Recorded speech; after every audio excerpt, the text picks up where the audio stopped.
The following opinions are solely those of BoatTest.com and its test captain. Hi, I'm Steve for BoatTest.com, and today we're going to take a full look at a wake surf boat from Epic, the 23V. Now, Epic is a company that seems to live by the motto, there must be a better way, and applies that phrase to everything it does. All through this boat there are signs of how it departs from the way others do things. It starts with the power plant, a Mercury 3.0-liter, 260 horsepower V6 diesel. At first glance, the installation seems tight, but often, break out the tools and those side bulkheads could be removed. Of course, there's a better way, and Epic nailed it.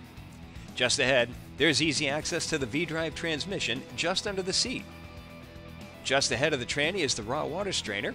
A red-handled ball valve is on the through-hull fitting, and all hoses are double-clamped. And back to the must-be-a-better-way category, look at these hinges. Heavy-duty cast aluminum with huge fasten points. The custom silenced exhaust is directed into the water to keep fumes away from the surfer right behind the transom. But we need to see the results of this installation.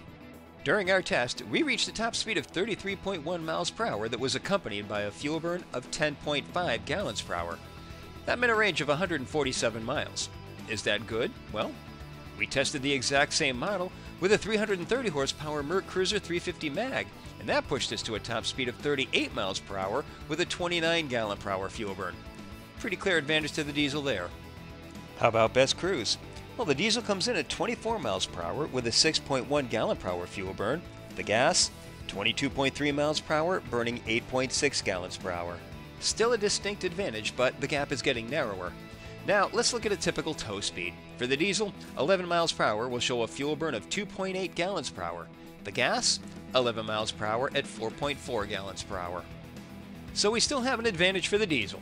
The big surprise was performance, where we measured about 1 second slower for the diesel to reach planing speed, 20 miles per hour and 30 miles per hour. A difference that will not be noticed even at the end of the tow line. And it can be attributed to the fact that the turbo doesn't have any lag time to spool up. It's instantaneous.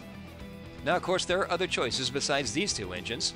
At the top of the food chain is an 8.2-liter 360 horsepower Mercury, particularly attractive to high-altitude ops. So enough of engines, let's look at how the boat handles.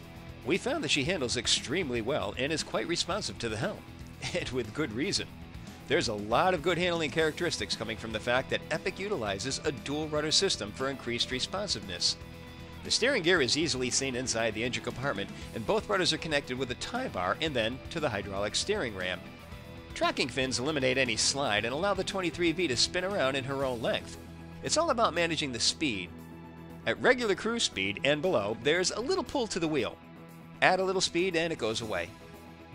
As for her wake, well, let's start by adding ballast. Now normally, there are ballast sacks that get filled and drained with pumps. Well, there must be a better way.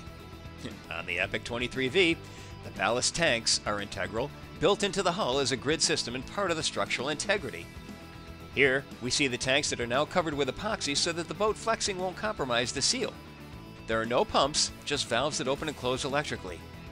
So to fill, we open any or all the valves, shift into reverse detent and back down slowly, and water is then forced into these tubes, and in just a few minutes, the tanks are filled.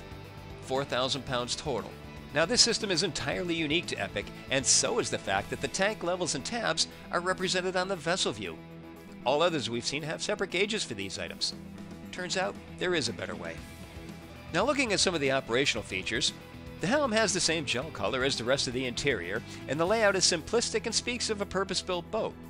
The SmartCraft Vessel View 4 display takes center panel, and speed controls can be added to the options when purchasing. A Vessel View 7 is also available, and that includes a touchscreen. A blank space can accommodate a nav display if desired. Rocker switches are to the opposite side.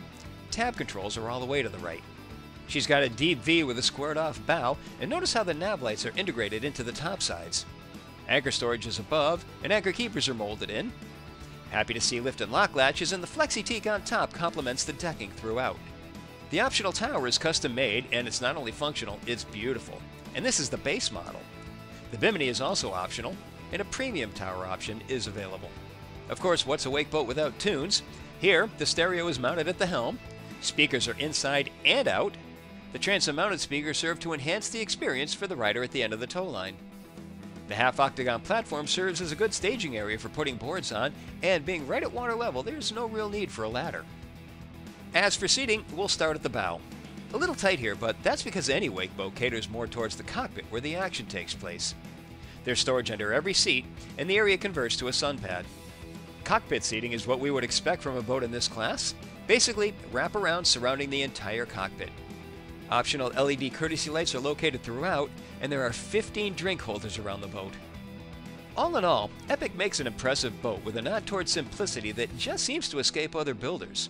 When we were done, we could only walk away, shake our heads, and of course say, there really is a better way.